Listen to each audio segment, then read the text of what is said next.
Good morning and namaste. Welcome to Yoga with Vic from this beautiful place here. Lake, mountains, what else? We have everything and beautiful grass that is really messing around my mud, but who cares when you're in a beautiful place like this? Anyway, we're going to practice today one of my favorite poses ever, and I hope it's yours too. It's Pigeon pose. Let me remember the Sanskrit name because it's very long. It's Eka Pada Rajakapotasana. I hope I said it right because it's just too long. But anyway, pigeon pose, let's leave it that way.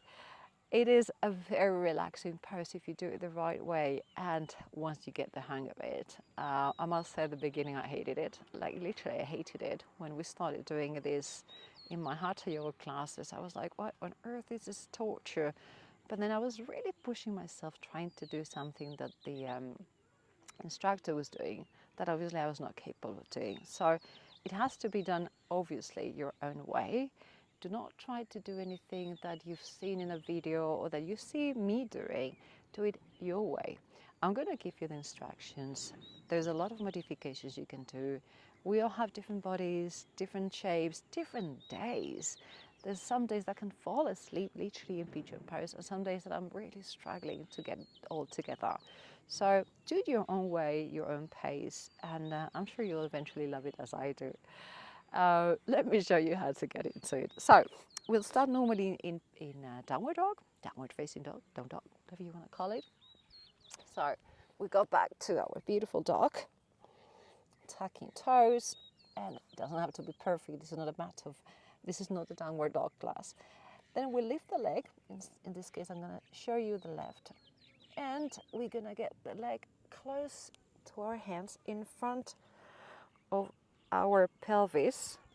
Let's say the left foot will be pretty much in front of the right hand, more or less. But you might see that a lot of people say, no, your shin has to be parallel to the mat.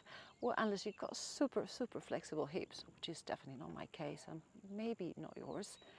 Don't try that. It's very painful, very frustrating, and you will never get it there. So just if you put your foot close to the groin, it's totally fine, and it actually feels so much better. So just any pose that is good for you. That I like to put it pretty close to my groin because it feels great. If you feel that your hip is really high here, you can also put a cushion and make sure this is propped properly. So use a cushion, and most importantly, the back leg. This back leg has to be looking down, so not like this, nothing like that, slightly rotated inward. To check it, you can also put your toes, lift the leg, think, okay, it's right in the right position, and then lower the knee, untuck the toes. There you go, that's the right position. As I said, this doesn't have to reach, and in my case, it kind of doesn't reach today. And then we're gonna stay here. Make sure you get the pose right. So prop yourself with your toe. Your toes, no, the toes are already in the back. With your fingers, you can use also props here, blocks, cushions, bolster, whatever it is good for you. Now my hips are really lowering down. I can feel that now they're opening up. So you can stay here, spine elongated, because what's all this about is just making sure your spine is long and beautiful, because you're as young as your spine is.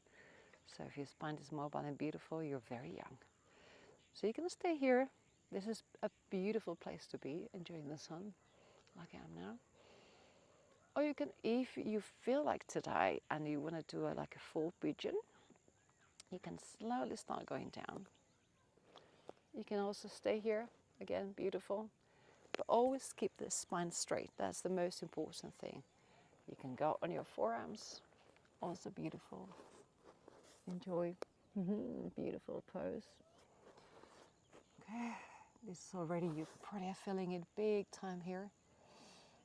This is amazing for a sciatica. So if you're suffering from that, I promise you it's a huge relief. If you practice this every day, it will eventually go.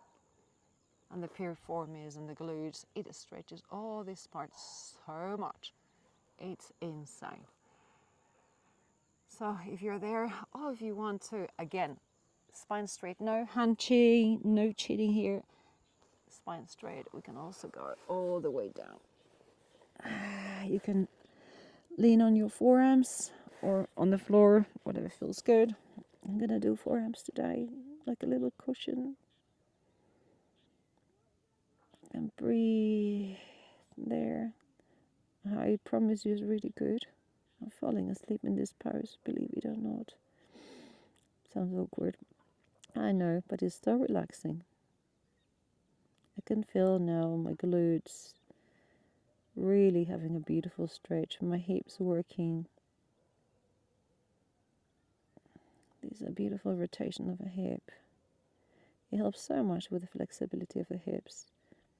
Of course, if you put your shin more parallel to the mat, it is a bigger stretch, but it doesn't need to happen. Seriously, just do it your own way. And it doesn't mean it's better for you. Whatever is better for you is whatever feels good for you. Oh, this is so beautiful. And then slowly, very, very slowly, start propping yourself up. And you can come out of the pose the way you came in, so tuck the toes and go to downward dog. Oh, and now you stretch the leg. Oh, hang your neck, you be-do stretch. Give yourself a bit of pedaling, and then we can try the other leg.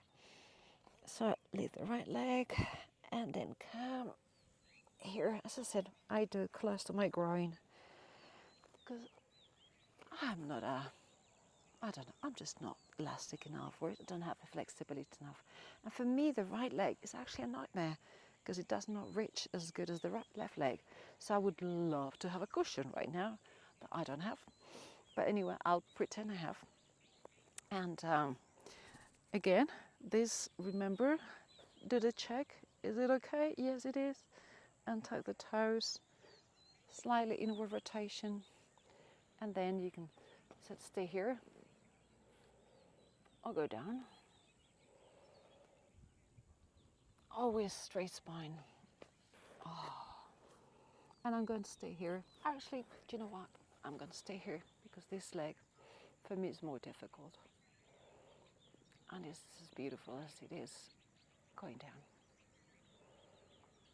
And breathe. You can open the chest. This really relaxes and calms your nervous system. And as I said, it stretches all the area of the hip flexor too, here in the side, but also especially, as we mentioned, all this back part of piriform, the glutes. If you've got sciatica, it's just a blessing. And the hips are really getting a beautiful stretch.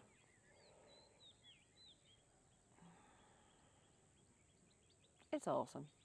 And also, if you don't want to go back to downward dog, you can also lean a little bit, bring your leg in front, go to an easy pose, easy sitting pose, whatever I'm saying.